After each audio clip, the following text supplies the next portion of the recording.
আনন্দপুরে কৃষি মেলাতে দুদিনের ক্রিকেট টুর্নামেন্ট উদ্বোধনী বিধায়ক সুজয় হাজরা।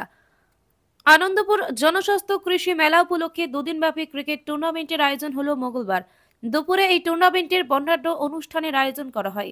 নিজে ক্রিকেট খেলে টুর্নামেন্টের উদ্বোধন করেন মেদিনীপুরের বিধায়ক সুজয় হাজরা। উপস্থিত ছিলেন আনন্দপুর থানার ওসি আসিফ সানি, ছিলেন কেশপুর পঞ্চায়েত সমিতির সভাপতি চিত্ত গড়াই, স্থানীয় অঞ্চল তৃণমূলের সভাপতি হাবিবুর রহমান ও অন্যান্যরা। আগামী দুদিন ধরেই ক্রিকেট টুর্নামেন্ট হবে বলে জানা গিয়েছে। কয়েকদিন ধরেই এই মেলা শুরু হয়েছে, যাকে ঘিরে মানুষদের অনেক উৎসাহ উদ্দীপনা রয়েছে। কৃষি মেলা হলেও এই গ্রামীণ মেলাতে মানুষের স্বাস্থ্য পরীক্ষার বিভিন্ন আয়োজন ছিল, তাতেই একটু অন্যরকম মাত্রা দিতে এই ক্রিকেট টুর্নামেন্টের আয়োজন হয়েছিল।